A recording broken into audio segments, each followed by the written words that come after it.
Welcome to the Conditional Release Program, a podcast that delves into the netherworld of cults, crims and con artists. We don't like these people in the shows. We believe the best way to expose them is to hold them up to a harsh light, point our index fingers in their general direction and mock them mercilessly, take them down a peg or two until they cease to exist in any other form than the shit on our shoes. I'm Jack the Insider, otherwise known as Peter Hoisted for tax purposes. And I'm Joel Hill, and today we start with an apology and a clarification, because it turns out that the Canberra cookers did not shit in the boot of a designated car while they were camping outside the Parliament. Very sad. Yes, we were wrong, and we apologise to the cookers for saying they were shitting in the boot of a car, when really they were shitting everywhere else but the boot of a car. Absolutely. I believe the promise of Australia's first cholera outbreak since 1875 remains live, with cookers squatting here and there. It's impossible to keep track of where they are now and where they're squatting, but they are shitting wherever they go. We need a shit tracker, like a hotspot at the cricket. There's a lot of shit going down in Canberra as we speak on this day, Sunday, the 13th of February. And we're going to take a look at where the cookers have been shitting when they aren't screaming pedophiles at empty buildings in Canberra. Yeah, here at the Conditional Release Program, we are trained to deal with a lot of shit. But this week has stretched our shit-dealing skills to capacity and beyond. Oh, yeah. There has simply been too much shit. So much shit. Yep. So we need to deal with every rancid turd that cookers have shat out carelessly in public places. We need to pick them up with our bare hands, give a little sniff, a little bit of a lick, identify them, and then, return them where they belong, which is in Canberra. Yes, all I can say is thank God we didn't step in them, Joel. Yes. But here's some good shit. It's the birthday of a very special part of our podcast, listener, patron, and one of two head researchers for the podcast. Sauce, at Sauce149. You'll find her on Twitter there.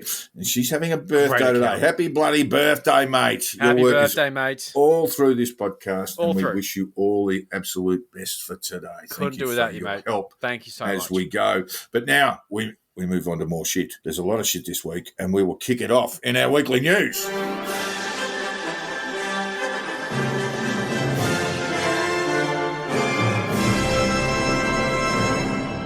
Now, in Canberra, it's been the truck convoy without trucks, but in Ottawa, Canada, several hundred big rigs have forced Canada's capital city to a standstill, closed the Ford motor car assembly plant in Ontario and Detroit, Michigan, made residents angry enough to launch lawsuits against protest organisers, and brought noise pollution to new heights with infernal honking. Now, the honking for freedom movement is loud, triumphant, and doesn't plan on going anywhere right now.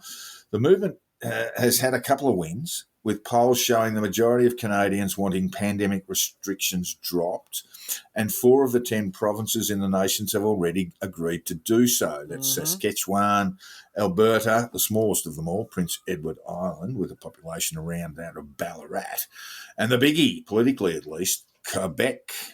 And they've signalled the end of mask wearing and vaccine passports. To be fair, many provinces have put in place some very tough restrictions, including limits on the unvaxxed to access non-essential services. So just going to buy some clothes is not really permitted. Going to the pub, bars, restaurants, cinemas, etc. as well, where you have to show proof of double-dosed vaccination. And provinces have also put in place vaccination requirements, vaccine passports to travel from one province to another. Australia, with the exception of Western Australia, has largely moved on from these restrictions. And we always were going to. They were always meant to be temporary. And this is the thing that's so frustrating with these cooker things. It's like, have some patience, you children. Because, look, okay, you don't trust the government, I get it. But it was always meant to be temporary. And surprise, surprise, not due to your dumb truck tantrum, but due to the fact that the pandemic is moving into a different phase. Yeah, shit's getting lifted. Fuck's sake. Yeah, but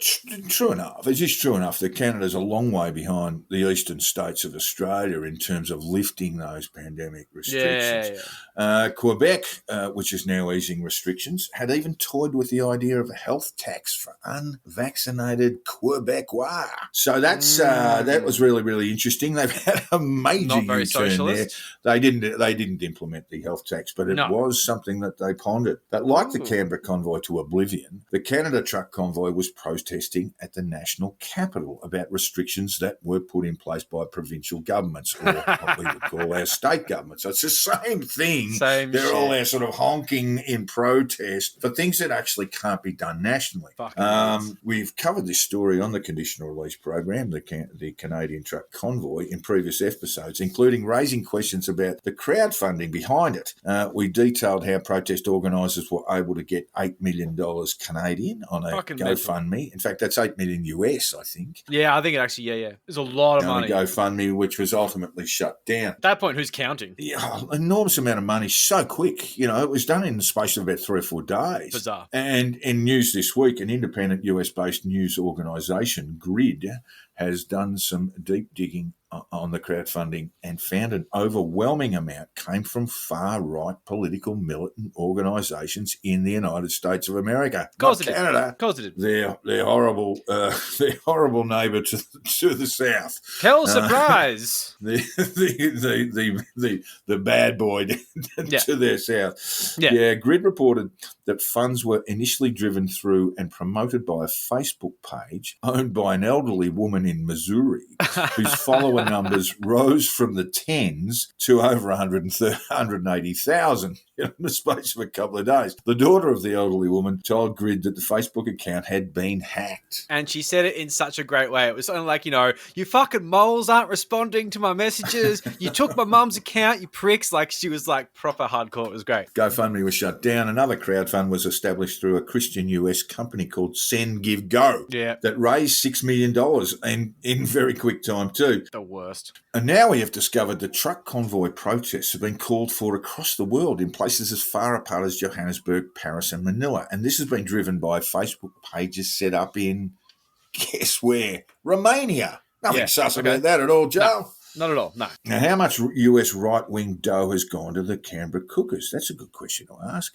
It's hard to say is the answer, but funds generated here with James Greer's GoFundMe, $160,000 before it was shut down, indicates a lot of unexplained dough coming in and nice and quickly. And there was also a lot of explained dough because they've got the little bit where you can comment about what you're doing, what your intention is.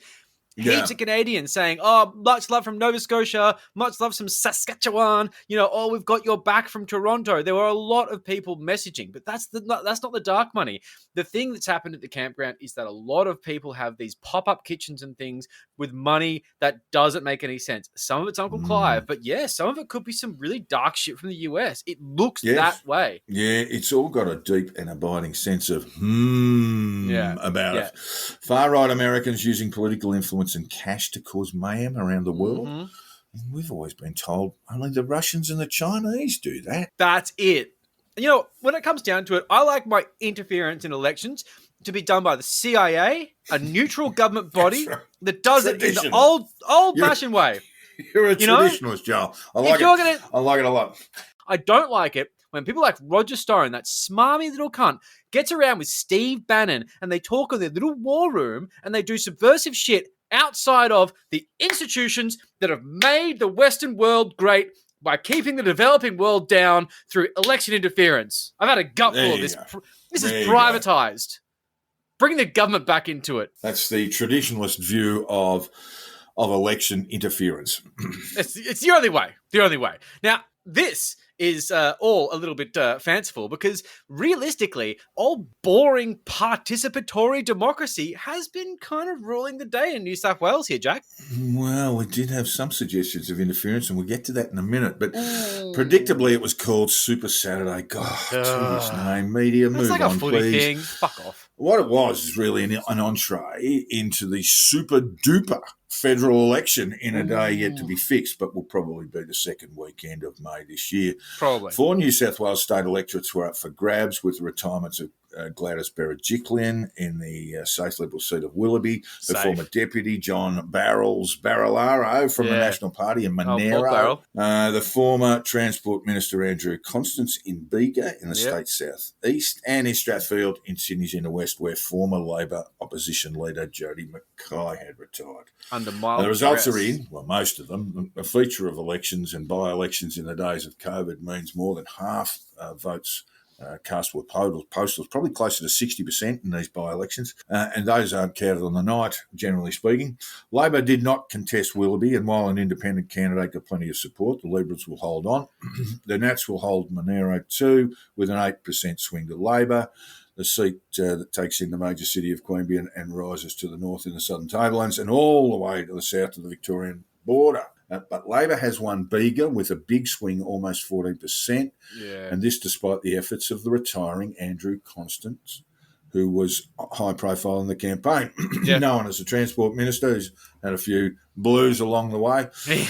Constance will be the Liberal candidate. This is perhaps the most significant sort of federal-state connection, because Constance will be the Liberal candidate in the Labor-held marginal seat of Gilmore on the New South Wales South Coast. And the Libs have put Gilmore in the bank in a federal election, but they can't take it for granted now. Constance, high profile in the by-election, didn't count to much, 14% swing against. The Libs thought Gilmore was theirs, but they might yet win it, but they can't bank it. Now, Labor held Strathfield with a friend of the podcast, a mate of ours, Jason Yatsen-Lee, winning the seat with a small swing towards.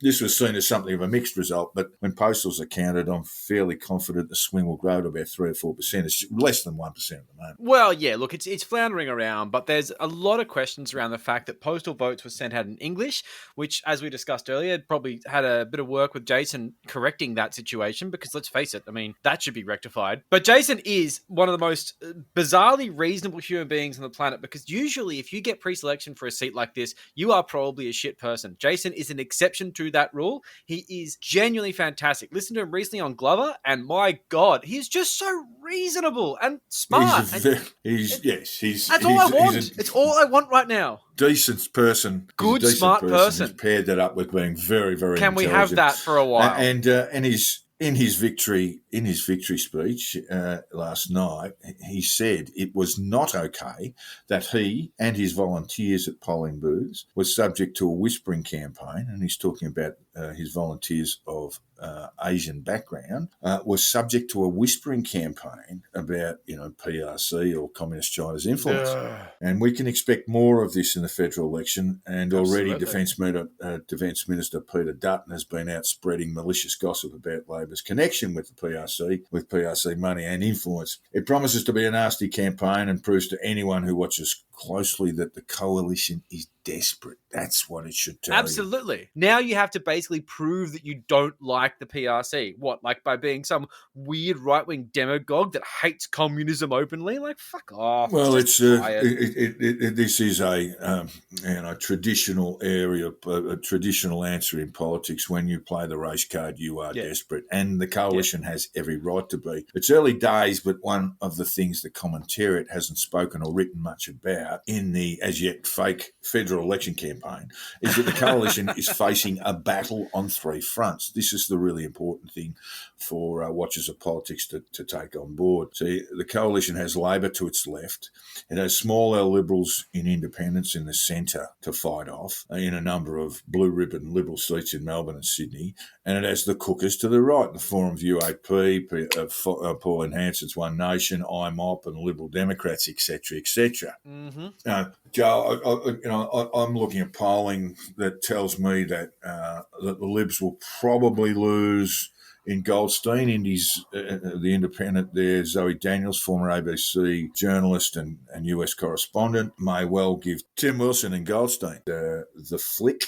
Allegra Spender, who's the daughter of the fashion guru Carla Zampatti, will face off against Dave Sharma in Wentworth, and I'd expect her to win. There must be money behind that one. I mean, Mum's got cash. There's another one, Professor Monique Ryan versus Josh Frydenberg and Kooyong. They're not without cash. They are, in fact, sort of the sorts of candidates the Liberals would love to have if they were a normal Liberal party, and they're finding that these people are bobbing up. One, they're women, and you can't tell me that the women haven't got the baseball bats. Well, certainly a good number of women haven't got the baseball bats out for the Morrison government. But furthermore, while I don't think Monique Ryan will beat Frydenberg and Kooyong, what it does is actually make sure that someone like Josh Frydenberg, who is one of the Liberal or Coalition's heavy hitters, heavy national campaigners, won't be able to nationally campaign as much as he would like because he will have to go back and do the hard yards in his own electorate.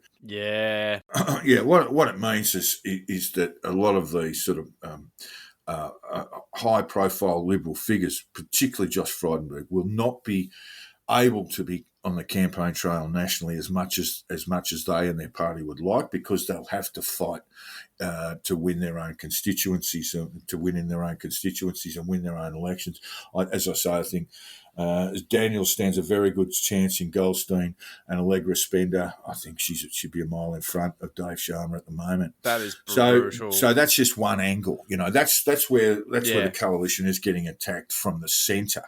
Yeah. The effect of the three-way battlefront is already seen in polling, with the coalition primary vote in sharp decline, around 34% at the latest news poll, 8 points down on the 2019 election actual. The sort of the traditional thinking about the coalition primary vote says it has to be 40%. It could get away with something under, but they'd need a hell of a lot of preferential support. And they've got to rely on preferences, which is not their forte, except for when it comes to UAP, which is not going to happen in fucking North Sydney. Yep. How many anti-vaxxers are there? Like 3? That's how the politics has to be framed. The electoral politics has to be framed, with the coalition being attacked by 3 sides and 3 battlefronts. Yeah, absolutely. And it's early days, but anyone in politics will tell you a battle on one front is hard enough. 3, well, that's just about makes the job impossible. The coalition is banking on winning enough preferences in the centre and to the right. And he's been wondering why Scott Morrison has been making kid glove statements about the Canberra Convoy and anti-vaxxers generally, because he wants many of whom openly want him hanged. Well, that's why. Hey, look, you can... I actually do support your hanging me policy, but give you preferences. If you just pop me number 2 or number 3 in the preference when you do cast your vote, then we can, we can sit down and talk about the hangings. Then. Just anywhere before Labor, and we can talk about your hanging policy, because it's got real merit. It's got real merit. And look, I've got a great neck. Well, one of the things I will say about the climate change tickets, they're well funded, they are well organised, and they are the kind of people you don't want to fuck with, because they know exactly what they're doing. You've got these independents who rock up and say, I'm a local. No one cares. But these are well-polished, organised machines, and they're not going to stop here. They are going to continue trying to take key strategic seats, and they are going to be a force to be reckoned with. And climate change has been ignored by a very comfortable set of politicians for a long time. And now a bunch of people with a bit of money and a bit of influence who think that maybe climate change is real are about to fuck things up. So the next 2 election cycles are something to watch when it comes to climate change. And it's not too late yet. Well, it maybe is. We are going to report on this a fair bit, because that is exactly right, that the Liberal Party has moved ideologically away from the centre. This is the reflection of it. And so those smaller Liberals who appeal to voters in the centre in these blue ribbon seats are going to get a lot of support. Oh, yeah. But anyway, that's why Scott Morrison is saying, look, I know you want to hang me and all, but if you could just put the number 2 next to the Liberal box, I'd be very, very pleased. And that no one said politics was supposed to be about principle. And speaking of people with no principles, Jack, the Canberra Cookers told the good people at Lifeline that saving lives in crisis didn't really matter as much as marching around Canberra and yelling pedophile at buildings. And look, I agree with the Cookers on this one. I also hate buildings because pedophiles live in them. That's right. Buildings are the worst. You can't argue that. You can't argue those that. pedophiles. Yeah, they are hiding them behind their bricks. Look, the Cookers in Canberra, hand on heart, said, look, we'll move on.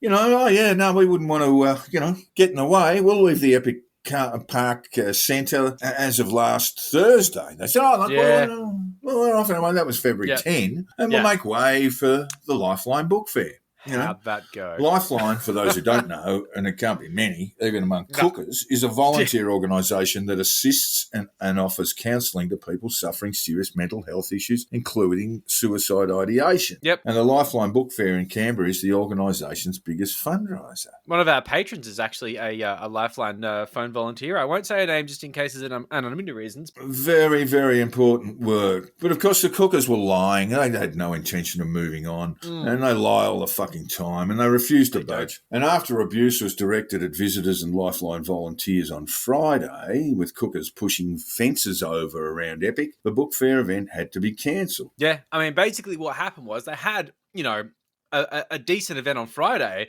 but it was marred with issues. And the idea of going further was just impossible. Then the cookers just went, oh no, actually, we're just going to occupy the land you've taken. Lifeline volunteers have been making boxes of organized books to take to this book fair. What are they going to do? Get a Kennard's self-storage facility to take this? The implications of this are so much wider than just they lost a bit of money. It's going to cost them money. It's not even just losing them revenue. It's going to cost them a fortune. And I'm so pissed off with this. Yeah, look, we all know Cooker's a self-obsessed skag, but this was a new low.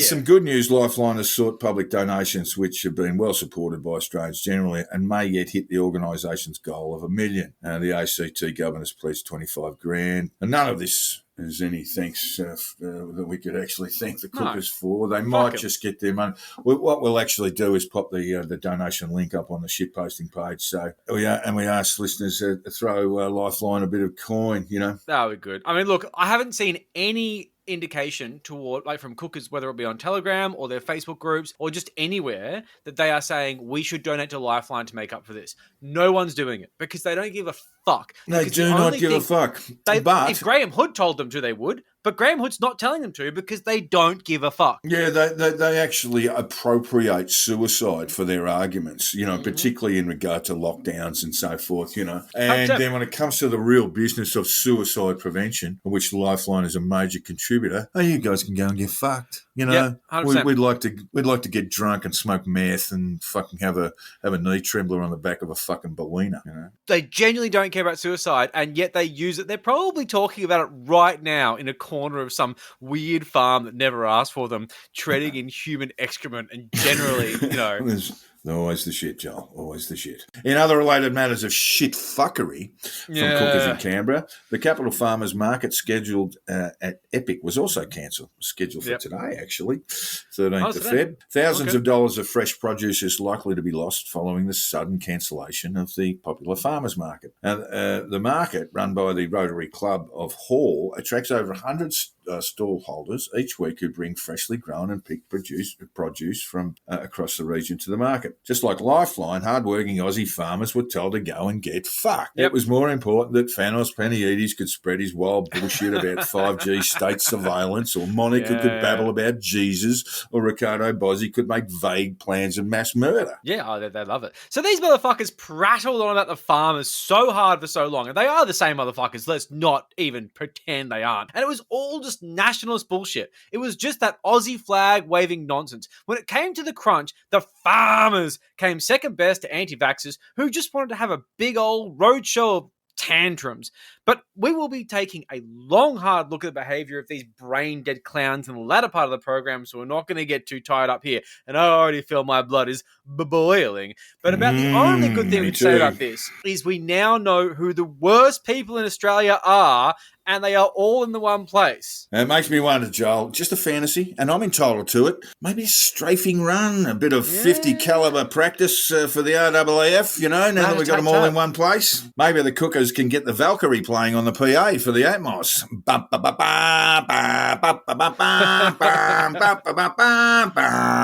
That's very Ricardo Bozzi of you, Jack. Money! I'll do anything for you. Money! Just tell me what you want me to do. And today's Conditional Release Program is proudly brought to you by the Kangaroos drug dealer, as seen on the Gurus Live last Saturday night. It's a good drop, the Guru said last night, giving the crystal meth from his dealer the thumbs up to a small but easily persuaded audience on his Insta Live. And listeners, if you've had a long, hard day yelling at buildings, shrieking for violent insurrection, making casual references about mass murder of thousands of innocent people, why not sit back and hit the pipe with some quality gear from the Guru's drug dealer? We know who he is now, so that's good. Yeah. We've had a good sight of him. For as little as $60, that you've grifted from the terminally gullible, you can be off your trolley, ideating terrorist outrages, babbling redundantly, and warding off COVID symptoms, which don't seem so bad now. There's a hacking cough, but the ice is really cutting through the build-up phlegm.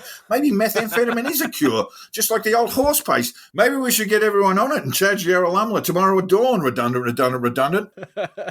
Warning, listeners, the Guru's drug dealer's meth is very Moorish. You won't be able to say no. The people's meth. Once you pop, you you can't stop. The People's Meth is available only from the Guru's drug dealer. Last seen at Epic, but he does deliver for a modest fee. Get around it, listeners. I think one of the first things it says within the Constitution is all laws within. And with the calm-measured views of authority in all matters constitutional, Phanos the Manos, Panaides, reverberating in our cochlears, it means it's time for Which Black Pill Fuckwit Said That? And if you're successful in today's Which Black Pill Fuckwit Said That, Joel, you'll be sitting back on a banana lounge right next to Kangaroo David Graham and taking hits on his meth pipe. Ooh. Give it a wipe down before you stick it in your gob, Joel. Maybe a breath mint or two afterwards. Since It's a giving you pandemic that sort of after all. stringy saliva, give that a wipe away. Yeah. That's my advice.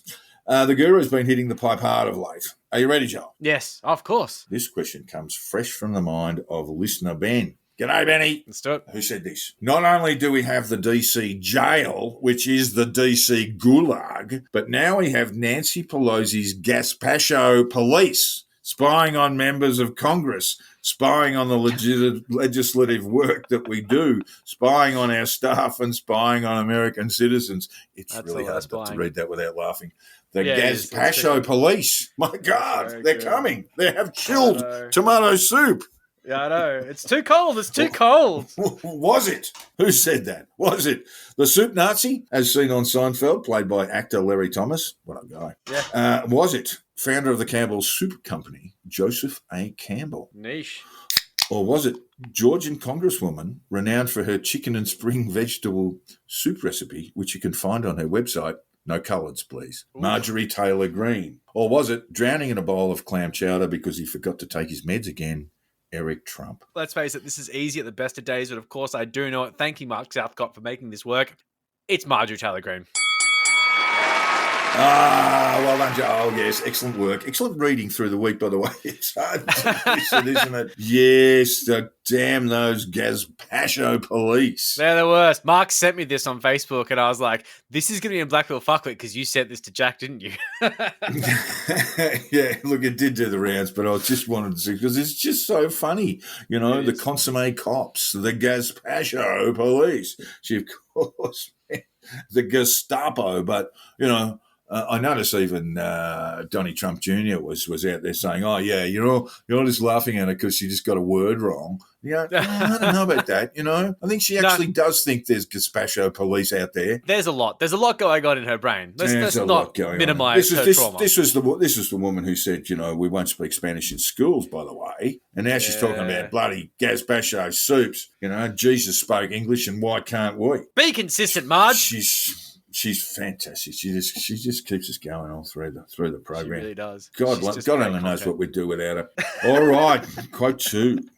After a series of conflicts and those that discover they've been grossly betrayed, many people, they kill themselves and their kids. Jesus. The shock was too great. They looked in the mirror and they thought, oh my God, what have I done? And they just committed suicide in droves. Both themselves and their kids. Cool. Was it? Try the low-cal Kool-Aid if you're watching your weight. Jonestown's one and only Reverend Jimmy Jones. Was it? It doesn't matter if those Nikes aren't a perfect fit. Just hack your nuts off already and stop whining.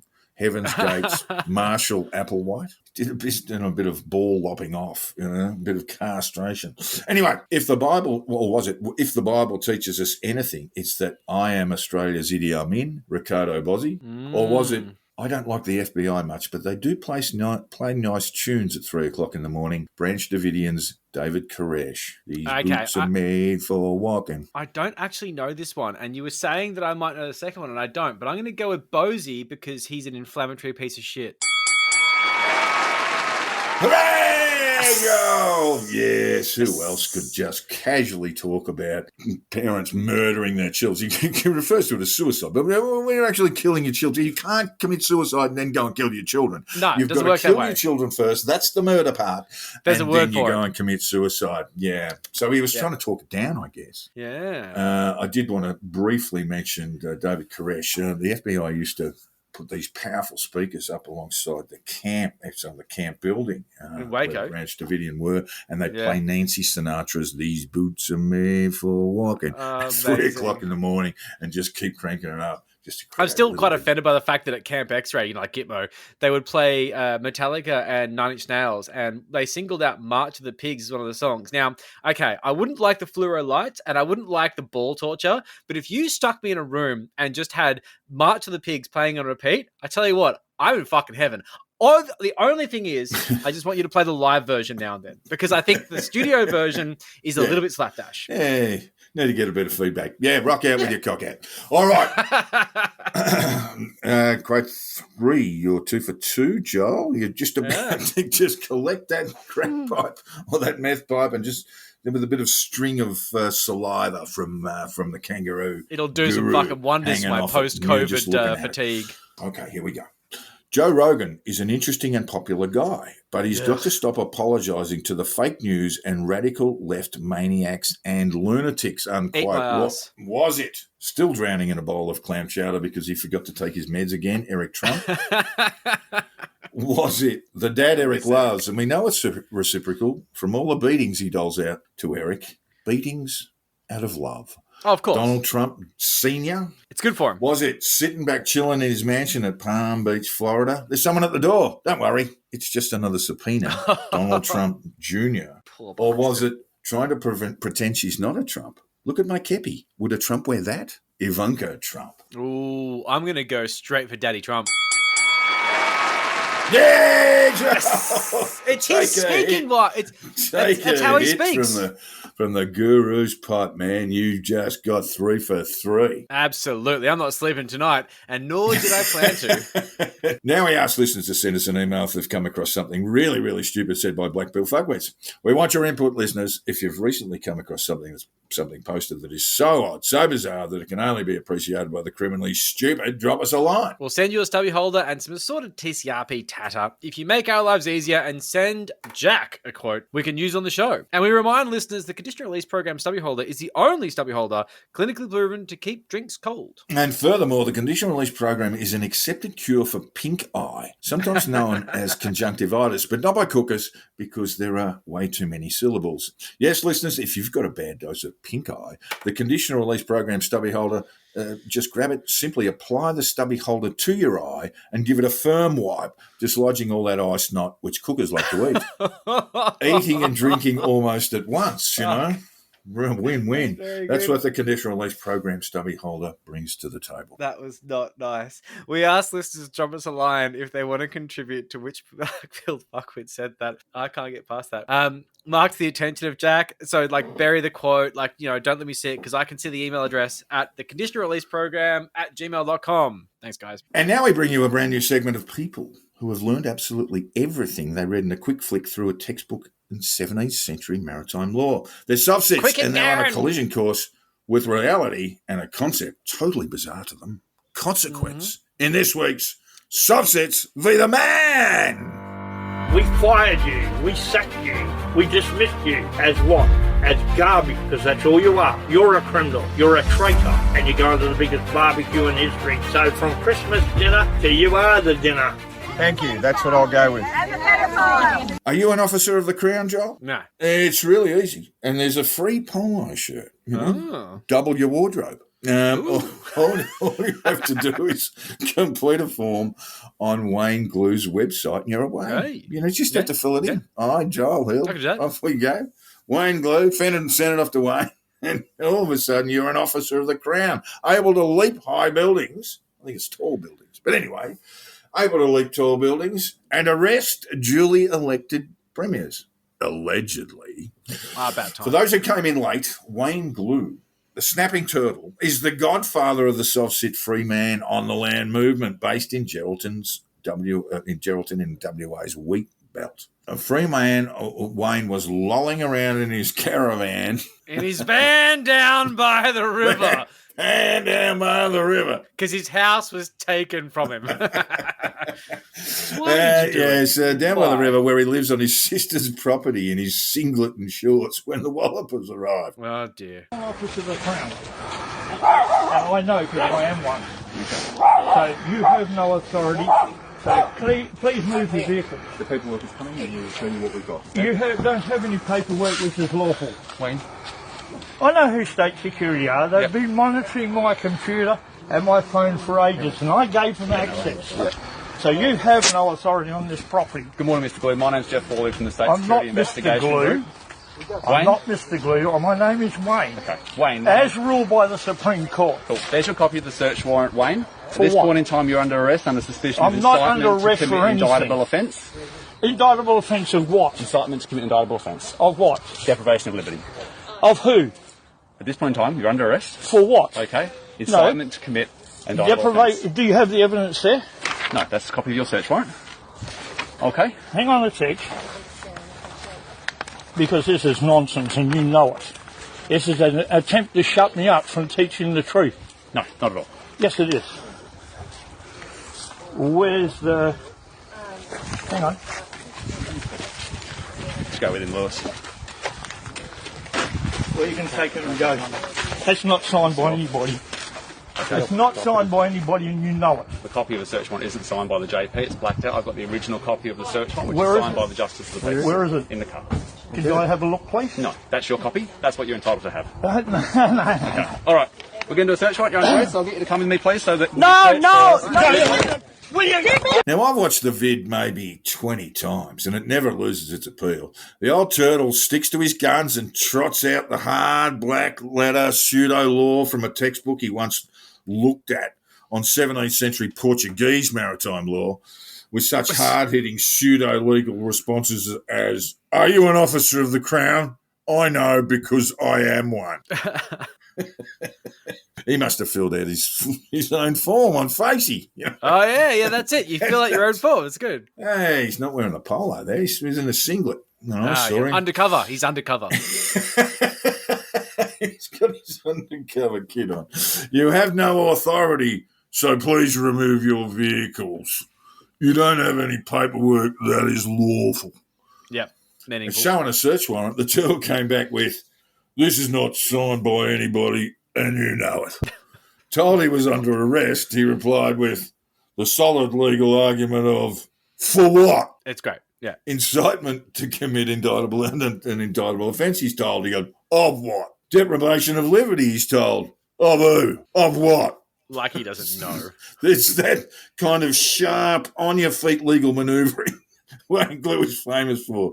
The same brilliant mind that saw him lose his property over a multiple legal action claim based on the soft-sit horseshit he didn't have to pay council rates. And that's why he's living at his sister's place in a van down by the river.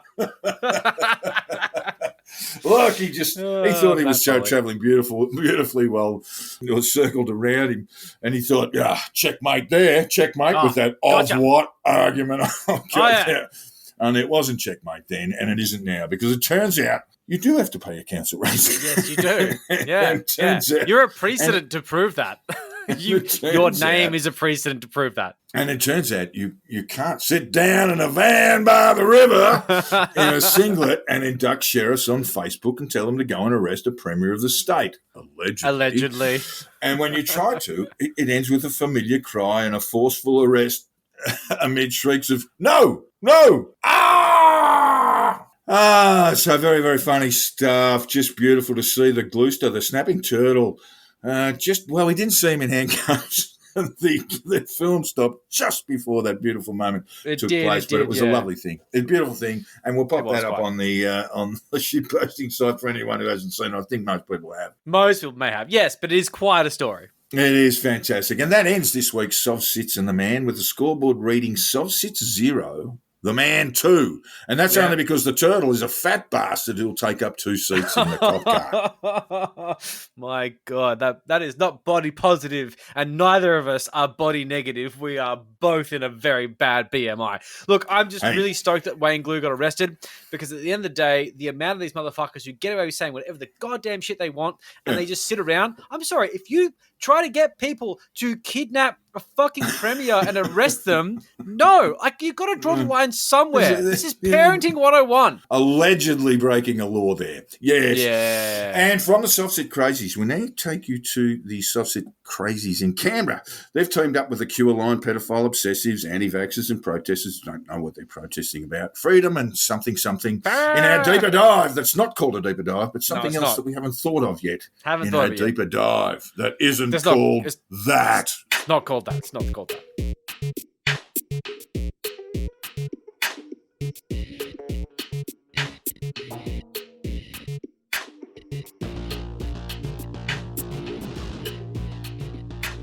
It has been a huge week for cookers in Canberra with week 2 of the Freedom Convoy with no trucks, which has been termed as Dummernats on Twitter, as, you know, Summer Nats is held in the park they decided to occupy, which is, for those playing at home, Exhibition Park in Canberra, otherwise known as Epic. Didn't know it existed until now, but now it's burned into my brain. The cookers called it Operation Sovereign Storm, which is a nod to their obsession with sovereignty and a splash of QAnon. And it also sounds cool. Like, I'm not going to be weird about this. That does sound cool. If I was a part of that, I would probably die for it. Look, to be fair, it does sound cooler than Dummernats. The week started off as it left off, and if you aren't up to date, listen to last week's episode to get the backstory on the pandemic pilgrimage to Parliament, because we're going to basically pick up where we left off, which was on the Sunday. And this is the Diary of Dummernats. Diary of Dummernats. I love it. It's got a ring to it, doesn't it? So, Sunday was a busy day for cookers who decided they were going to go and hassle politicians, smart, flying into the airport to attend Parliament because it was a sitting week this week. The AFP had other ideas, essentially screening every car going in for proof of flight details and blah, blah, blah. This resulted in an inevitable huge traffic jam with people getting out of their cars and running quite long distances frantically to get their flights with their little rolly baggage behind them, you know, like just shitting themselves. And many people would have missed their flights during this inevitable police operation because, of course, the cops are going to screen people. Fucking lawmakers rocking up to an airport. Oh, no, just come through. Or just do the hangings in an orderly fashion. No, but none of this bred any kind of goodwill in the eyes of the public. Just didn't. Live streamer Parasite Jace was hassling cars in the line and was utterly surprised to find that an old fella who has been affectionately named Ken Behrens thought that the vaccine was pretty good and that he was a bit of a cunt. Well, not just a bit of a cunt, Joel. A roll gold cunt. What do you think of what's going on right now, mate? I think it's bloody ridiculous. There's no common sense at all. I mean, vaccination's the only thing saving the population. You reckon vaccinations are saving us? Absolutely. At my age, I need it. Somebody like you may not. You're a cunt. I'm a what? You're a cunt. Oh, all right. Thank you for that kind word. You might want to put your mask on again. Oh, get fucked, you prick. Piss off. Go back to where you came from. You ridiculous. And later in the week, Ken Behrens was actually tracked by a local radio station for an interview, and he was a bit speechless, quite overwhelmed by the whole concept of what was going on, but reinforced his belief that the vaccine had been a great help, and these people are fucking morons. Or well cunts. Done, Ken. He didn't say cunts, but he meant cunts. Everyone in Canberra wants to buy him a beer, of course, and inevitably, the cookers protested outside the radio station in response. Yeah. Ooh, Yeah, they did. We don't like being mocked because we have thin skin. Cunts. So, the Ken Behrens nickname actually comes from a classic mistake from a subtitle captioner in Canberra working on a press conference from the ACT government. And it's like this automated captioning software just mistook Ken Behrens for Ken Behrens. And the kid on the job just didn't notice. He was probably punching cones in the corner at the time. And now it's a thing. Okay, no. For defamation reasons, no, yeah, that's right. So no, he saw it come up and go, oh my god, but it was too late, and it got up there, and everyone, who's Ken Behrens? Who's Ken Behrens? Apparently, what he did is he realized later, because everyone saw it happen, and he was about to mock the person who was in charge of the subtitle at the time, and then he realized it was him, and he's like, oh, whoops. Thank you, Celery Sorbet, for that, though. It was good link. It was just prior to an announcement from the Chief Minister, isn't it? Yeah, Chief Minister, the senior politician in the Australian Capital Territory. So a lot of people were watching it as it sort of scrolled by, and it became a running joke, and it still is. It's very funny. On the day after Ken Behrens who was tracked down by the radio station. I think it was Mix FM. I gave him a bell because I knew that really? they had cookers outside, and there was a small contingent of police officers. I've been watching it live. And look, I'd have to say that the radio station was a little bit nervous, and they didn't really want to buy into it too much. And so I just sort of got this sense that, you know, what I'd heard was that the radio station had been blockaded. Oh, wow, and that really wasn't the case. You had about a dozen cookers, shouting at a building until the police came along, and then they shouted at police. That's all that was going on there. I've told you how I feel about buildings. You know who they're housed. That's right. You know who's inside there. Oh, that's right. That's right. Any building, you don't know which one, but they're somewhere. Yeah, but they put the wind up. It was enough to put the wind up the radio station. Yeah, and look, it's enough to put the wind up anyone. Like, you know, we'll talk about the thing later on with the wind up people. I mean, like, they put the wind up people. That's their thing. And they're 4chan marches. So, look, the reason why they were doing this is because the next day was a sitting day, so everyone's flying to Canberra. And, of course, the cookers went to hassle parliamentarians entering the building. Pretty standard stuff. I think Barnaby Joyce walked through them, but like with like a bunch of stormtroopers on either side. But realistically, the whole thing was to just show their presence at the very early part of this elongated occupation of a protest. But despite restrictions on entry into Parliament House for essential meetings only due to COVID-19, Crackers Craig Kelly on the Monday effortlessly brought through a group of well-known anti-vaxxers into the reps entrance, which I've been into, and it is a fucking playground. You can go anywhere you want to and take the absolute piss. It gives them a terrifying level of access to Parliament House, but apparently there was a bit of an oversight going on. And the irony of anti-vaxxers there, who are there to protest vaccine mandates while being ushered into Parliament House, is just not lost on them. Why are you there? If you can get into Parliament House, which is having vaccine mandates for access, and you can walk straight in, maybe your cause doesn't exist. But the thing is that it's also not beyond reasonable doubt that the reason they did get in is, surprise, surprise, all these motherfuckers are actually vaccinated. Could be.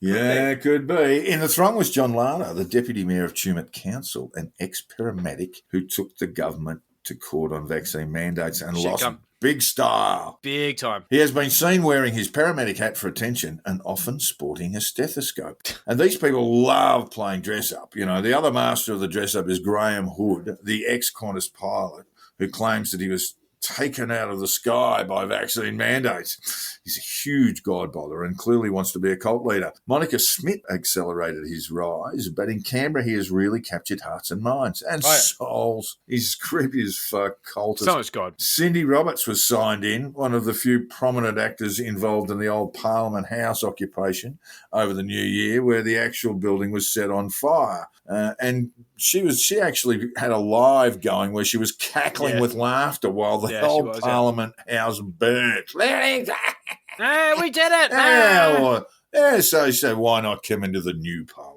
She's believed to have been involved in the blaze. She's not actually involved in setting it. She hasn't been charged, but she certainly was triumphal about the fire itself. She's not the sort of person that you'd want in the Parliament, because she'd also been yelling out that Scotty Morrison needed a hanging. Yeah, the gallows. Yeah. Her Indigenous mate Glenda was also invited in for a look around the place. There were a few others, Joel. There was some familiar names. Tony Nikolic, the AFL solicitor. Not the football code. Not the football code. No, the law firm.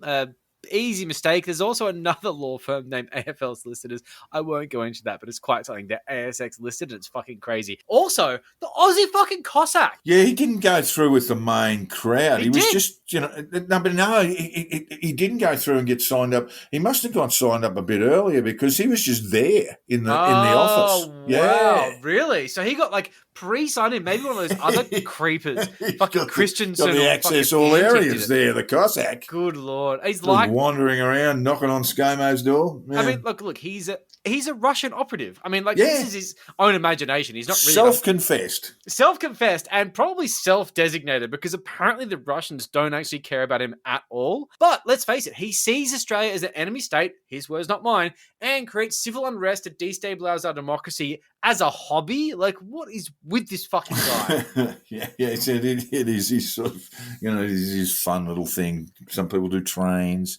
Some people, he's just destabilizing our democracy. I like Lego. I like destabilizing democracy. It's just tit for tat. I don't want to go too far ahead in the diary here, but afterwards, when Hoodie was trying to explain why he came to a deal that he hadn't raised with anybody besides this gaggle of people that got into Kelly's office, he likened it, the signing in process to entering a sewer. Oh, a bit much. It's just there's a metal detector. Did you get metal detected going into a sewer? I haven't been to a sewer. Is that a thing? Yeah, they're all really friendly. I can say this from vast experience. They are lovely there, and they let you in, and then you run down, and then you line up for 2 hours to get a coffee at Aussie's. Anyway, I'm not going to go too far into the experience of the reps. Yeah, but I mean, when cookers have to show their licenses and stuff like they get very upset. It really just rattles their brains. Well, apparently Hoodie actually did have some issues providing ID. But initially, I don't know the story, but yeah. Just thought, hey, people will know because I've got writing on my Qantas shirt. People know who I am. My name's on the back. If you just look over there. Not going to get you through there, Hoodie. Go back and get your driver's license, you dumb fucking cunt. Guy's a fucking moron. So they had to wear masks, which made some quite funny photos of them looking all pissed off and breathing in brainworms, microplastics, graphene oxide, whatever they made up on the fucking day. It was reported that the group were closely followed by security and police from Josh Butler on Twitter, but it's still astounding they were allowed in the building at all. I mean, like I said, I know the reps entrance, it's a playground. We used to run to all these press conferences and shit and just stand in and see what happened. I saw Kevin Rudd cry from 2 meters away. It's that once you're in, you're in. But let's face it, giving power to insane people like this, just unfettered access to Parliament House, Craig Kelly needs to stop being an MP. George Christensen needs to stop being an MP. This is an actual security issue. But what they really went in there for is not only for the photo opportunities, which of course there were many, but to hand Scott Morrison a list of signed demands. And they're not going to hand Scott Morrison shit. But the inflated sense of self-importance was just off the charts here. They popped it into his inbox, and after a few photos, they went back to celebrate this huge victory. And of course, on the stupid document, Cindy threw a thumbprint on there because that's what sob sits do. They use thumbprints as signatures because somehow that makes the Queen happy. I don't fucking... Yeah, look, I did notice the letter of demands, and one of the demands involved, concerned childhood COVID vaccination. Now, childhood COVID vaccination requires parental consent. So what they're actually asking for in that letter of demands is overturning that, which would, in itself, require some form of mandate. It would. It would be a little bit of fascism for a little bit of a fascist movement. Let's face it. I mean, come on.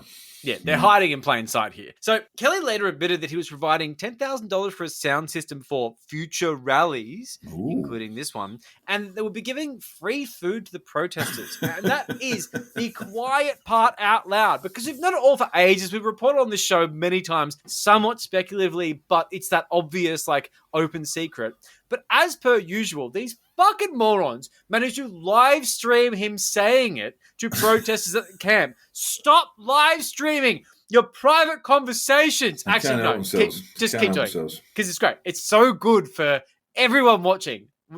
It's hilarious. You fucking morons. So look, this came on the back of a widespread agreement that it would not be a political rally. So you can see where this is sort of going. It's not going to be a political rally.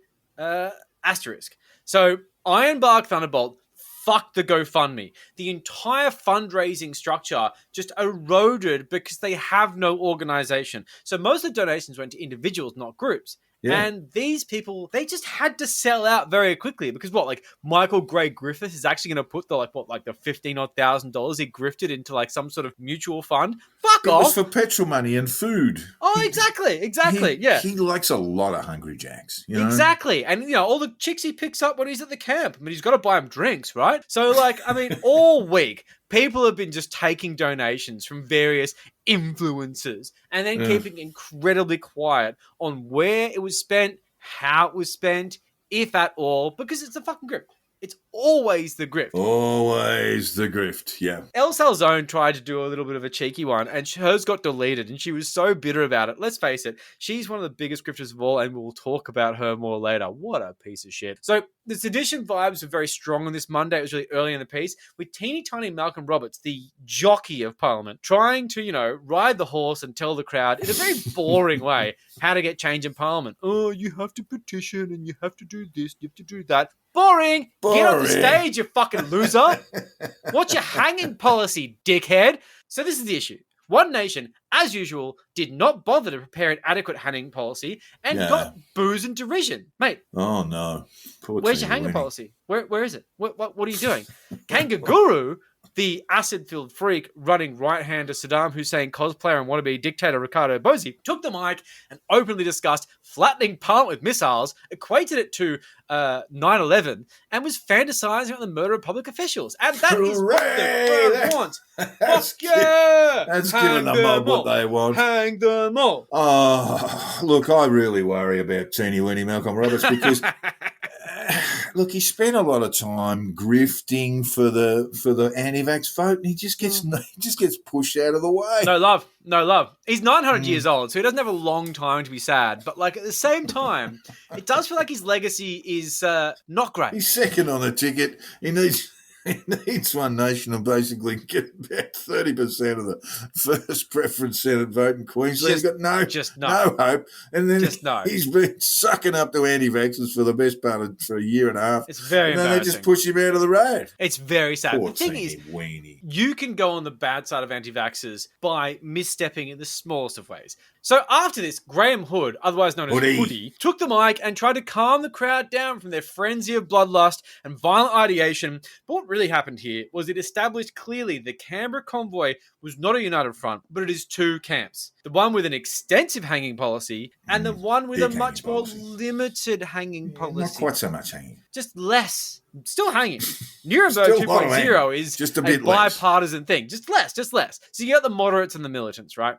And the conversation from the militants was fairly straightforward. You take over parliament, you install Ricardo Bosi as dictator, and you hang the pedophiles, which is everyone you disagree with. This was never about vaccine In their mandates. buildings. Exactly. Yeah. In your own homes. And but it was always about a coup. I mean, but the thing is that like a coup takes thinking, you know? Well, it takes a bit of action. It takes a lot of organization. It's almost always the military that does it, because when it comes down to a coup, you need to make sure the opposition is limited, and you also need to make sure you have strategies. Cookers don't have strategies. No strategies. How could they storm the nation's capital and seize government when they don't have any sense of strategic deployment? They're just a bunch of random cookers, half of them up to their dicks in acid, just wandering around thinking this is the greatest party since fucking Earth Vibes 2002. Like, fuck off. Come on, man. You're not a Bush doof. This is a coup. Draw a blueprint, you fucking idiots. Anyway, so that night, expected, as usual, paranoia and violence was just steeped through the campsite. While most people were off their heads, just dancing and probably rooting in puddles of piss, as you said on a And a few jobbies bobbing about in there. Yeah, it was just disgusting. A few cooker influencers who I won't name decided that some men with ACT plates on were going around harassing women, hassling them, trying to pick them up. And this made me think, okay, well, maybe they're going to try and find them and I presume beat them up or at least stop them. But then the story shifted and it became a little more sinister because they were actually looking for kids to interfere with. The locals were actually preying on the camp. That was the story. Looking for children. That's the story. Yeah.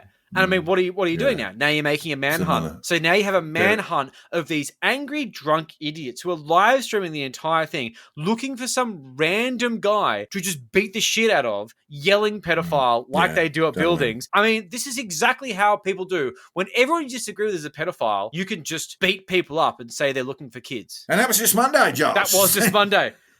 Monday was a big day. I'm not going to lie. Monday is probably one of the bigger days of the week. Tuesday was more of like a 2-for-1 Tuesday. It wasn't so bad. I mean, when it comes down to it, Monday was a big day. So the paranoia continued through the camp. And Tony, otherwise known as Bro on the Go, and if you know him, you know him. If you don't worry. He's an awful... He's a very astute gentleman, Joel. He really is. He's an awful human being with way too much pelt. He's more otter than man, by my reckoning. He really is. He's just such a cunt. He's very hairy man. And his ex-partner and child don't like him much. Anyway, he claimed that his wallet was stolen from his car with $3,000 in it. Okay, cool.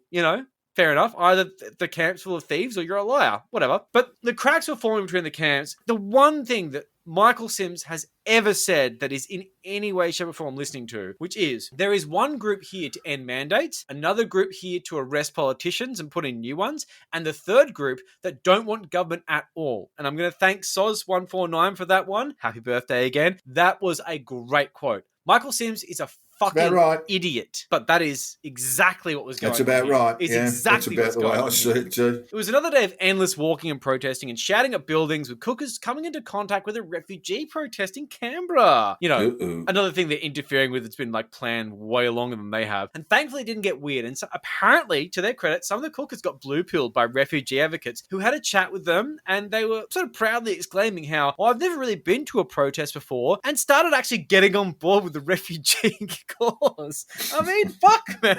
Maybe they'll actually turn up to a refugee protest next time. They'll be annoyed by the numbers, though, because there's not 50 million people there. But let's face it, I'm pretty glad that Ricardo Bozzi didn't swing by, though, because as much as he loves multicultural Australian, he likes multicultural Australian that he likes. So Italians are fine. He's one of them. But the Muslims, not so much. He says that quiet bit really, really loud. When it comes to Muslims, he doesn't hold back a lot. So the day was yet another long day of walking and playing dress-up, lots of random camouflage implying military service with not much to back it up, lots of pointless high vis, and we're so used to this since the CFMEU protest where they raided Kmart and everyone became a fucking tradie. I mean, there's a lot of people holding these, like, you know, phone holders, the gimbals, and wearing a vest that says media just scrawled on the back in marker. Yeah, that's press credentials, just scrawled on the back. You come this way, sir. It's the law of attraction. If you will it, it will come. You're not a journalist, mate. You're not Pulitzer Prize material. You're an asshole with a phone who's just trying to pick up chicks at a weird rally. So I'll give credit to Twitter account Great Gas Scam. They reported that protesters' cars were being covered in tuna by angry locals in Glebe Park while the ferals were yelling at Parliament House. So while all this was happening, apparently a few locals were smearing tuna on the cars of cookers while they were out fighting the man, which I strongly appreciate. Which I do love. I love the sound of that. Look, on Wednesday, Joel, where were we Wednesday? Big day Wednesday, wasn't it? Big day for the nation. Every day is a big day. It was actually a big day for the nation. It was one of those like moments we weren't allowed to enjoy because those motherfuckers have to own everything. You know, Grace Tame and Brittany Higgins, they're fronting the National Press Club, which is a big fucking deal. If I did that, you would not be able to see my hands because they'd be shaking so fast. But Grace Tame has absolutely nailed just being a fucking advocate. She's known to be a survivor of child sex abuse. Sure, it's a survivor of child sex abuse in Tasmania, that's correct. Yeah. So you would think the cookers would appreciate her story. But they hate feminism, and they hate women, and they hate lefties. So a small few of them, to be fair, but a few of them just went to yell at the building. Yeah, but it was a building, you see? Yeah, so that's where pedos are. It's fucking disgusting. I mean, it's charming stuff from, you know, very fine people going to yell at those who have had child sex abuse in their past. Great. So Hump Day, being Wednesday, was a day of rest for the cookers. It's when the Sabbath really should have been placed. And generally speaking, it's just one of those times where people recoup and they get their energy back. Ricardo Bozzi gave a pep talk in the morning about hanging pedophiles and taking over government, which honestly is a broken record at this point. He claimed that AEC was planning to use Dominion voting systems machines. No. Yeah. Because that's, you know, we use pencil and paper, you fucking moron. Absolutely. We don't have those little scribble things. We have preferential voting, you fucking idiot. But basically, look, you know, it's a Trump line, the big lie election fraud claim. So it's easily marketable. And this guy is just a fucking salesman. So let's face it, it's exactly what he's doing. There are no plans, just for clarity, there are no plans for the AEC to use Dominion vote counters or any other ones except for people in rooms with scrutineers yelling at them and giving them COVID. They have to make this clear over and over again on Twitter. Lots of walking and yelling at buildings, but I just did not see much to report here. They would be tired, to be fair. You'd want to sit back and have a drink. The highlight of the day was probably the fact that Monica Smith announced her decision to come to Canberra, but it wasn't a highlight because no one fucking cares. She's yesterday's news. That's the thing. Meryl Dorey, she's coming with the Vax bus. Nobody cares. You're old news. You aren't trying to overthrow the government. You're just whinging about vaccines. You don't have a strong hanging policy, and no one cares about you anymore. Yes, and as previously mentioned, they were meant to vacate, these horrible people. They were meant to vacate the Epic Centre for the Lifeline Book Fair. And when it came around to Thursday, they just simply refused to do so. Yep. Often laughing about how the book fair didn't matter. You know, this is a fundraiser for a group of volunteers who prevent suicide. I mean, come Nah, on. but that didn't matter. Nah. And they don't care about it Not at all. Yeah, ladies and gentlemen, there's your freedom movement right Absolutely. And it's Cafe Locked-Out were probably the main culprits on this, but they were literally laughing at the idea they'd sabotage this event. So Thursday, this is a brief one because it's a meaningless day. Everyone's tired. They've had their time. The piss up just continues because the Aussie Cossack has arrived with a truck full of Heineken and Aussie Cossack t-shirts. He's a self-promoter of like high class. And thanks to @SmithUnfollow for that, because that is an interesting insight. Lots of drum beats for getting people to join up. You know, they've got to get people in for Saturday. Love the drums. It's all about Saturday. They're going to take Parliament back. Lots of warlike rhetoric, all that like weird Bozy shit, the pedophile stuff, blah, blah, blah. But the Lifeline Book Fair, despite all of this, is set to go ahead on Friday, despite being under immense pressure from the presence of these cookers. I mean, it's a tricky situation. Yeah, we all know what happened there. Yeah, well. So Friday, Joel. Yeah. Friday, the calm before the storm. It's a big day, but a short day. A shitload of cards are on the way from all over the place. I'm talking like from northern Queensland to fucking down south. I mean, like, it's crazy. A lot of Melbourne cookers. A lot of Melbourne Victorian cookers, yeah. The amount of Queenslanders was insane. And the call went out for everyone to turn up. I mean, everyone. Monica Smith really pulled in once she realised that Brisbane was going to be a complete fizzer and no one's going to turn up. To get her, crowd of weirdos and God made it a fizzer, Joel. God made it a fizzer so she would go to Canberra. Exactly. Don't you listen? No, that's exactly what she said. She said that God fucking sabotaged her event so she'd go to Canberra. I love that so much. This movement fucking sucks so much, but it's such good material. And Nazis like Jazz Searby, who is a genuinely terrible person, just insisted people turn up to the cause. Who are you insisting to turn up to the cause? More Nazis! That's your network! Oh, people who like the sound of Nazis. Yes, exactly. People who tolerate Nazis. Oh, what's that? The entire freedom movement? Oh, I'm sorry. Yeah, that's you. So Tony, we've mentioned him before, a real piece of shit, the hairiest man on the planet. God, that pelt. Oh, yeah. He suggests that groups of bikies are on their way down in this weird sort of vague threat to nobody in particular. Just like, oh, if you don't like us, well, the Hells Angels will fuck with you. Well, a Hells Angel did turn up, which is charming. But in very, very small numbers. Oh, yeah, of course. But the thing is, while this tension rises, there's just hippies that are just taking ketamine and partying the entire time. I mean, like, it's not all political. Some of it's just a big, weird bush doof with no music. So logistics are fractured and clueless cookers come from all over just to descend on Canberra and take up residence on this epic campground. The gates are closed due to reaching capacity, but the gates are then opened by cookers. Yeah. And the cops just set aside and capacity expanded. What they do? They pushed over the fences to the Lifeline Book Fair and just occupied their space. That's what the freedom movement is like. I mean, like the farmers market was also cancelled. The locals are fucking pissed. But the thing is like they just encroach on space unapologetically, and it's just their MO. People are so angry at the fact the farmers' produce is gone because like they have to throw all this stuff in the bin. Remember how all these people yapped? I talked about it earlier. They all for the farmers. I just want real milk that tastes like real milk. Okay, well stop sabotaging their events, you fucking mutants. Anyway, getting carried away. Peacemakers took over the traffic control duties, which is embarrassing because they are completely unqualified to do so. If you saw any of the footage, there's like 20-year-olds in yellow vested peacemakers on the back, vaguely directing cars in places they don't understand. And there's cars lined up for miles. But the vibes are strong, and that's what matters. Booze is flowing, and tomorrow, Saturday, is going to be a big day because they're going to take over the government. Gonna need a lot of rope. Coup d'etat. The day part is actually... Get down to Bunnings. Coup day. Get some rope. Yeah, it's fucking ridiculous. But there was no rope needed. This is Saturday. This is Saturday. It's boring.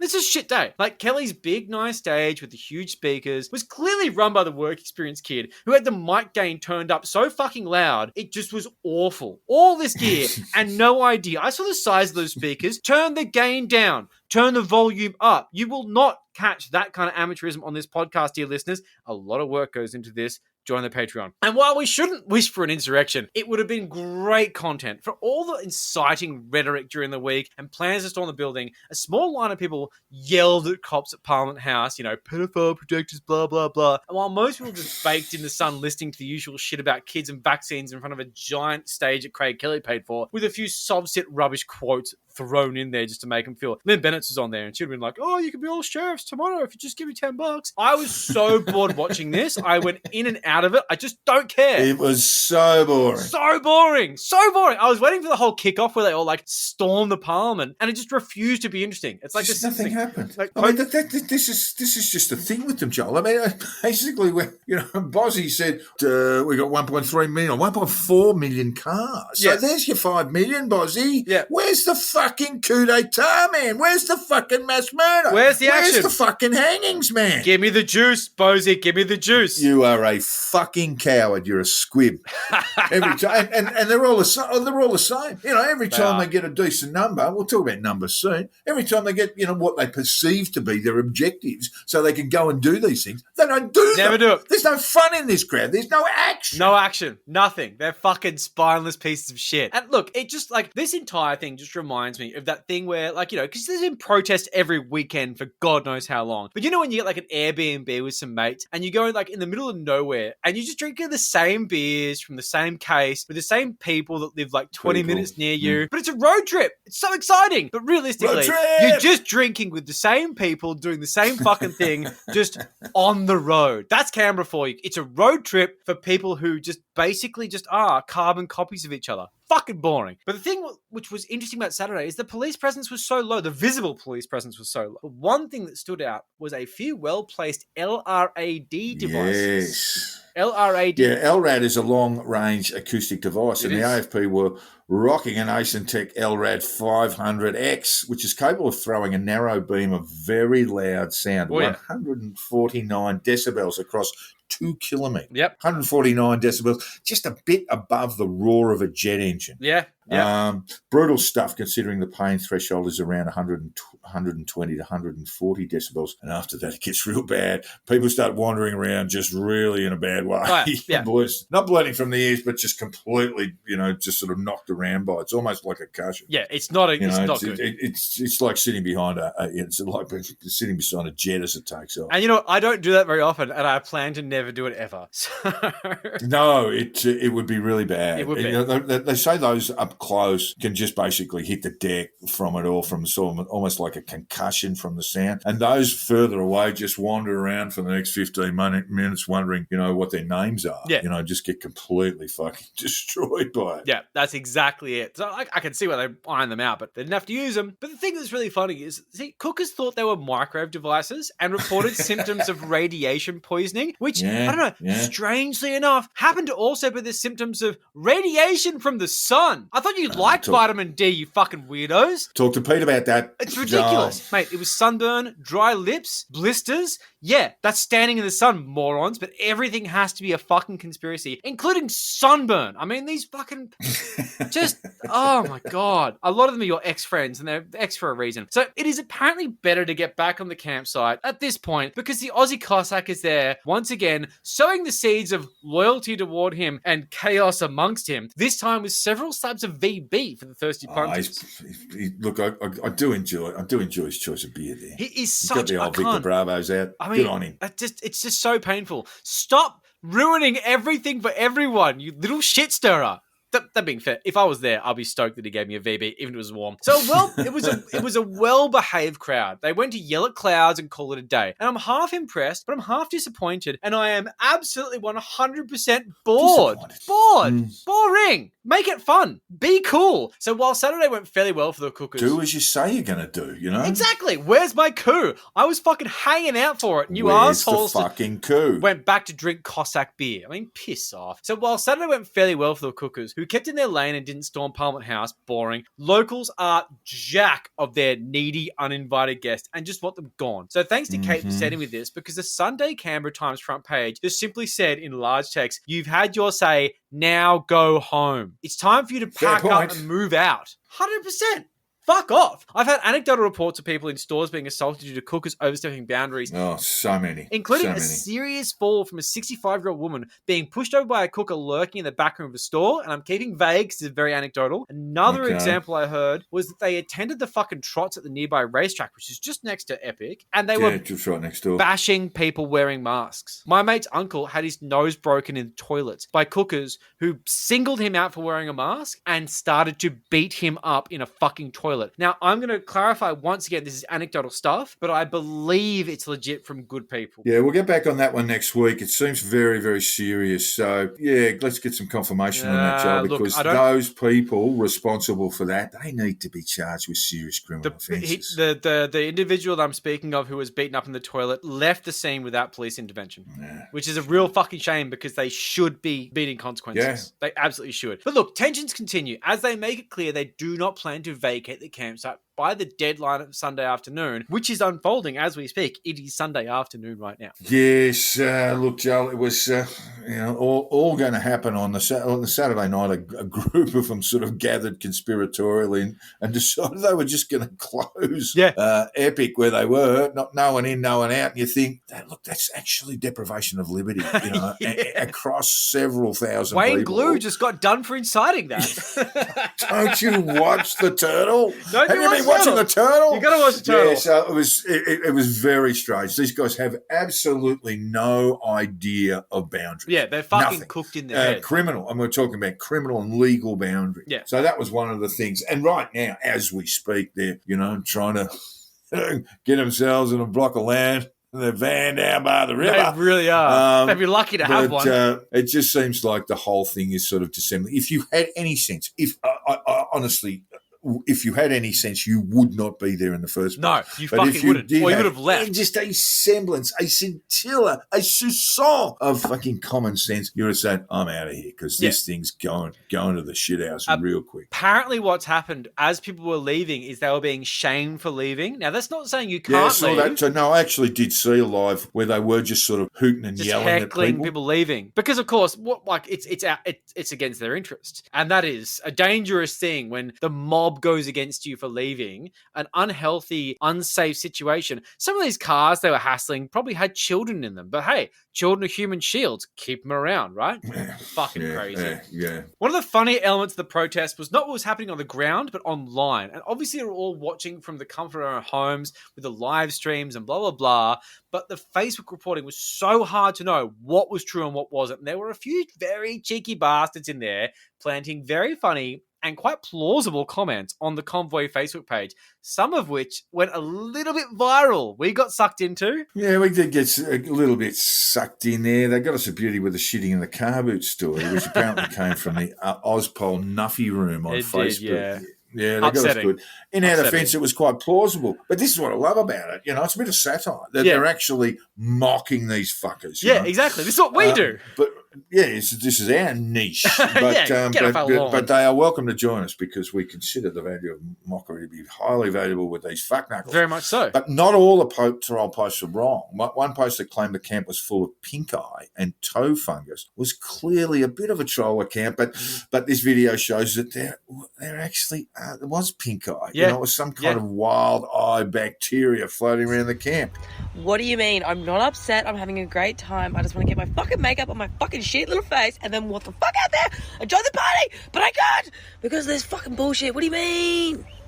You know that movie, fucking scary movie? Cindy, the TV is leaking. My eyes are the fucking TV, dude. My eyes are leaking. Something is obviously wrong and I don't know what it is. No, I don't mean like I'm sad. Like I think I don't know, I've got like makeup in there or something. I don't know what the fuck.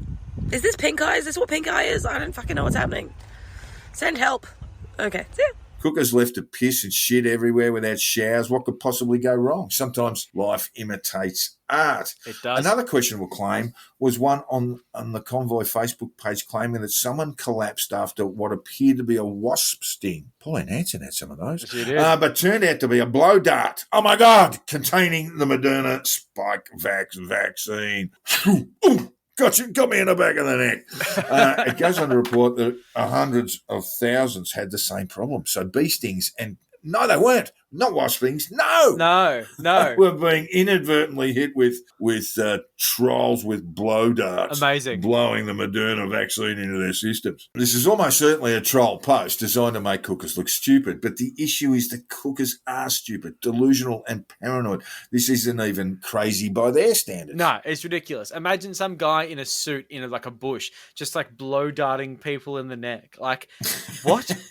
What? No. Like, nothing about that makes any sense. I'm surprised we didn't get the COVID mist going there. But anyway. Yeah, that's it. To be honest, it would have been so much easier than me to wait in line for 4 hours for a vaccine. I could just go to a cooker protest to get blow darted in the neck. Seems pretty convenient to get a bit of a booster. But look, this is all bullshit. And we don't know for sure, but Twitter has absolutely lit up with people laughing at these fake cooker accounts if things didn't happen. And look, Bring it on. We I'm love a it. part of it. I'm a part of it because it is very funny. And some of it was easy to debunk. Once I realized the boot in the car shitting thing was a bit of an issue, I looked into a few of these things, and let's face it, so many of them fell apart straight away. But some of the screen caps omitted details, which meant you had to kind of take it all on face value because you can't look any further. And this is a little bit ironic considering it's the anti-vaxxers who are meant to be the gullible ones, but it has made watching this ridiculous shit show a lot more fun because these posts are very funny. I love And them. how are the numbers, Joe? Yeah, the fucking numbers. There's always the numbers. And how many was it? My guess was 35K. I'm on the record with that and I'm sticking with it. I reckon that's the one. We had only 3 arrests on the Saturday. One of them was the Cossacks truck driver who got his window broken in and a good gob full of pepper spray, just because he was driving his truck in front of police and they were telling him to stop. Yeah. Oh, what's the world coming to? I know, it's ridiculous. Another 2 were found for breaching the peace. One he got the big full body tackle to the ground outside the Parliament. Yeah, it Can't breach nice. that It was piece. nice to see. There's some gravel rash. He's got some gravel rash right there. But the thing is, he'll get so well treated back at the fucking watch house anyway.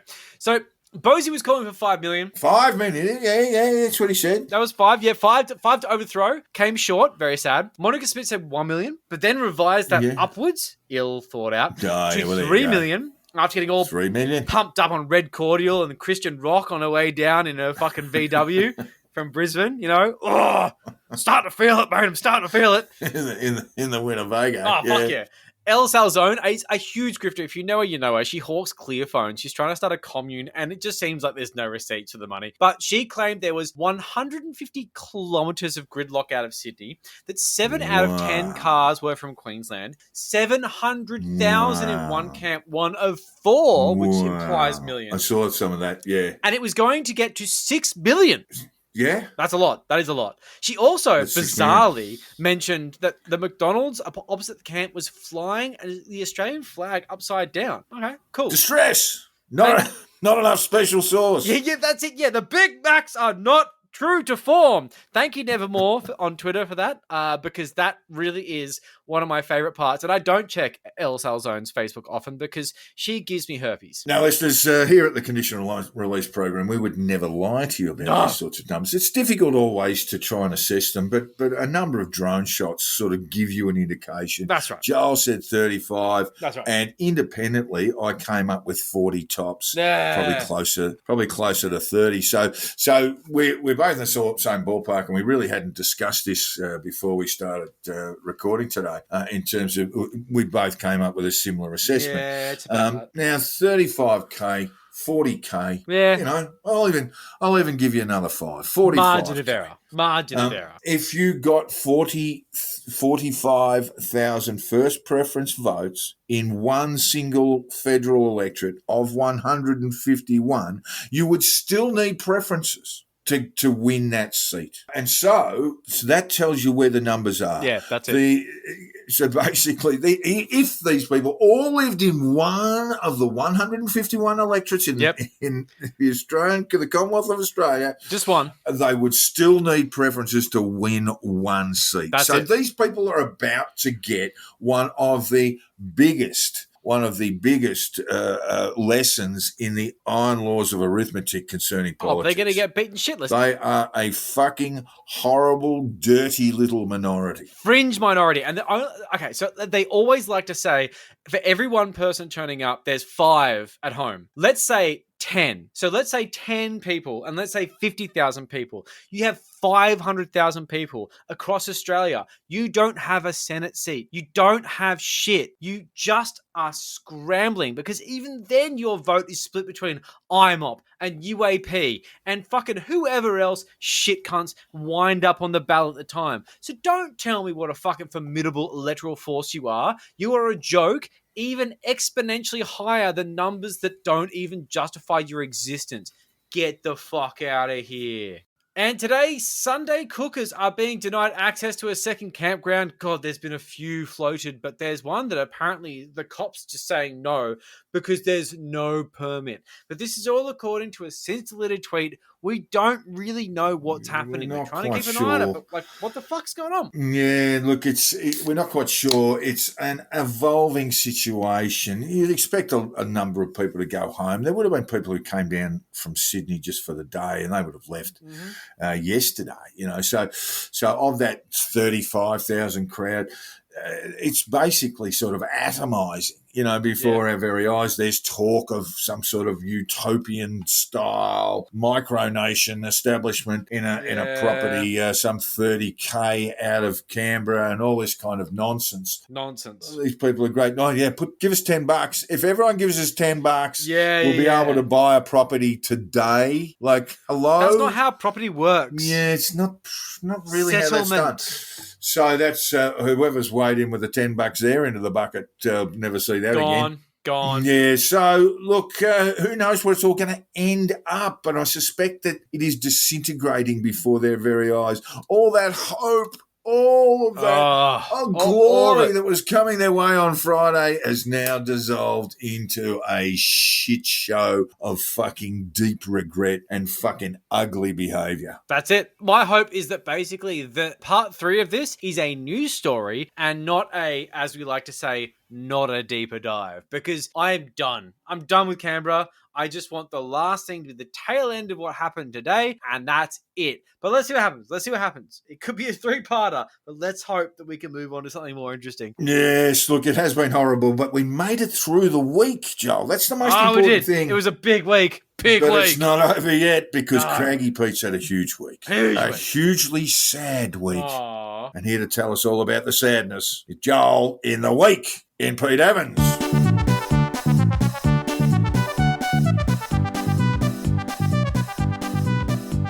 And it has been a huge week in Pete Evans with the craggy-faced meme machine pumping out 245 or part thereof posts this week. That is a huge week. It's a huge week, but it's not that big of a week for, let's face it, a man who literally destroyed his career and most of his life to shitpost. Yep. This is his thing. So while we like to laugh at Pete's dwindling relevance on a weekly basis, Pete's not a clout chaser. No, he's not a clout chaser at all. He isn't all about the numbers like us cynical old fools. No, he just loves his tribe. Pete changed the "one does not simply walk into Mordor" meme from Lord of the Rings into "one does not simply say thank you without a meme." What the fuck? And attached this heartwarming message. Yes, the message read, I just wish to thank everyone who is on this Telegram page with me. I don't have comments turned on, and I do not have a chat page as people start to share porn and hate and violent message that crossed the line for me. He's very anti-violent, Pete. And FYI, I will never message anyone and ask for money or crypto, etc. Yeah, you will. Yeah, you will. There are many fake Pete Evans pages, so always use discernment. And I am only on Telegram current. Once again, thanks for tuning in, and I have a lot more content coming. Prayers, rainbows, hearts. It's his thing. So this was clearly a post where the ping has kicked in. I mean, the timing for him turning off comments and the decision in the High Court on Voller versus Nationwide News, which basically left publishers, being anyone who had a comment section, liable for said comment section, is pretty fucking suspect. It was like the same 48 hours is when he turned it off and deleted all of the threads that had comments. But let's just say it's actually because his followers are hate-filled, insane porn addicts. I mean, maybe Graham Hood was in there, inserting his 2 cents. Loves a bit of porn, does he? Loves a bit of porn. He's on the record. But I digress. Look, Pete wants to say thanks. And that's nice, Pete. That's really nice. That's nice. But I've always joked, I did it last week, that one day that I hope you're the Matt Damon to my Ben Affleck and simply don't turn up to work one day, But it looks like we're stuck with you for a while, yet you're going to keep posting out your jam. You did ruin your life for this fucking career path. Yeah. So, Pete, mate, who are you thinking here? Certainly not Australians. Nah. 245 posts, Pete. And how many about Canberra? How many? None. None? None. Ooh. He doesn't give a fuck about our diggers. We'll call them diggers now because they like that. Our Anzacs, they also like that too. Mate, I can't even count the amount of posts about Canada. It's about half of your feed, and as I mentioned, that's a lot. And even New Zealand got a mention. Though it was a share from the famous British racist Tommy Robinson. I mean, Pete, please stop sharing Tommy Robinson content. It's not good, mate. Might need to Google neo-Nazi again if you're going to keep doing that. Just tap it into the search engine, bro. It's probably still saved there. Yeah, it probably is. Yeah, it is history. You know, he probably has to just go NEO. Oh, And there it is. And it auto-completes is exactly what would happen. So, Pete, what's with the lack of love for Canberra, bro? There is 11.12 million people there. And they're all fighting for freedom, and not even one post about it? This is fucking treason, mate. We should burn your passport. Where is your loyalty? What the fuck? But maybe it's not us but them. Canberra, those dirty Canberrans. Canberra. Yeah. What did they do to you? They hurt him. They hurt him. Did Canberra hurt you, Pete? They hurt him. When you were invited down to the nation's capital, did you not get the reverence and respect that you deserved? When the security guard asked you for ID and you said, you know who I am, they thought you were kidding. The impertinence of it. You weren't kidding. And you showed your driver's license like some kind of poor person. And that really took the shine off your chakra, didn't it, Pete? And they made you wear shoes. Oh my God, Pete. What an insult. Shoes. Oh, this is a new low. Look, after Pete had his invitation to the Senate revoked, Canberra is clearly a place of deep trauma for him. And we know you, good old pandemic Pete, we know you love the movement. You're not snubbing them. You just don't show it because it hurts too much. And maybe they didn't invite you down this time either, because the movement's kind of moved on from you and you're not relevant anymore. Poor Pete. He's staring at his phone. He's just waiting for it to light up with these pleas for him to come down and save the Republic. Come save us, Pete. Barefoot. But no, Barefoot. it didn't happen. The phone laid still, only occasionally beeping with the, albeit important, don't get me wrong, news that David Avocado Wolf had posted yet another Let's Go Brandon meme. Big news, but not enough for Pete. Fuck Pete. Look, I don't know. I'm sorry to bring up the trauma, mate. I don't mean to make this hurt for you. I feel like I'm stepping over the line. But they really did not do you right down there. They really... Because every time you're treated like a layman, a fairy dies. It's truly a sign of our eroding invitation-based democracy. Pete, you're a hero. Not the hero they deserve, but the hero they need. And if only they knew that, maybe they would have taken the government over on the weekend. President Pete has a ring to it. It does. Führer Evans. Yeah. Pete Armin. Ring to it. Pole Pete. Now, I believe Pete's been getting some fan mail, Joel. What's the story there? Yeah, this is a big one that I noticed today, and I found it very hard to get past. This is looking like a story for next week, because I want to get some eyes and ears on this, because it's a little bit up in the air. Need some confirmation. But it looks like Pete he sent himself some fan mail. Like, Lonely Pete hasn't been feeling the love from his tribe recently. It sounds decided sad. to give himself an early birthday present, I don't know when that is, of made-up adulation from strangers. Now, I'll be the first to admit, we don't actually get too many emails for the Conditional Release Program gushing about how great we are. And look, it'd be nice, bit of a cue, be nice, but I don't fake them to make myself feel better. I mean, come on. I never do that. Do that. So embarrassing. He posted 3 letters and they have strikingly similar writing style with some very clear mistakes made across all 3 letters that are so synchronous. It so looks like it's him, but I'm not sure. Defamation. I'm not sure, but it might actually be him. Look, Pete may indeed be sending himself letters, and we'll look into that. We'll get down to the boys in the lab before making any further comment, Joe. We need forensics. We'll get back to our listeners on that. There's a process, and we must stick to it. Absolutely. Let's not be on the craggy face narcissist to do something like this, and as usual, listeners, we will keep you posted. Of course. And you have been listening to the Conditional Release Program with your hosts, Jack the Insider and Joel Hill. If you haven't already, hit the subscribe button, and if you've enjoyed our bullshit, throw us a 5-star review on your podcast app. Jack can be found on Twitter on @JackTheInsider and Joel on @CrunchyMoses with a K. And we've set up a Facebook page you can find fairly easily, but promoting a podcast is easier said than done. This was a fun episode. Give us some credit. Share it around big Facebook groups to large audiences. Do something for us because we can't do it. It's really cringy when we do it. It's weird. It's like masturbating in front of a mirror. Don't make us masturbate in front of a mirror. Help us out. Please don't make us do that. Yes, the Patreon is up and running, and we ask listeners to consider throwing a few dollars our way. Oh yeah, for as little as $5 a month, you have access to all sorts of bonus content. We did weird things like a People's Treaty. Look, you'll find out when you pay us. But if you give us enough money, you could actually watch us record the show. And my mate Simon from high school, who I've known since I was like 5, is watching right Simon. now. Hello, Simon. He's just giving us a thumbs up. There you go. If we get to 1,000 patrons, we'll promise we'll bring 10,000 cookers to your place, rip down your fence, and shit in your garden. We're going to call it Camp Patreon. It's for your freedom, mate. So just say thank you and we'll be done with it. It's fine. Well, maybe Just say thanks. if we don't get to 1,000 Patreons, we will bring 10,000 cookers to your place, rip down your fence and shit in your garden. Blackmail. So, it's more of a threat, It is, yes. Yeah, it is. We need 1,000 patrons. And if we don't get them, there's 10,000 on their way. Drop an acid and have a knee tremblers on your front lawn. Great fertilizer, though. Great fertilizer. So join up. And join up, please, please, please. Don't make us do that. At patreon.com/the Conditional Release Program. And finally, all feedback, tips, and death threats should be sent to the Conditional Release Program at gmail.com. We would love to hear from you, even if it's simply to inform us of your hanging policy. And that we are on the list. Shit, Joel, we are an insurrection and a trip to Bunnings away from going to a farm up north. I love the farm, but too far away. You won't be able to visit us. Yeah. It's like my girlfriend goes into the school. Thanks, listeners. I'll see you next time. See you next week. It's been a huge episode. Huge week. Yeah, big one. I'm tired.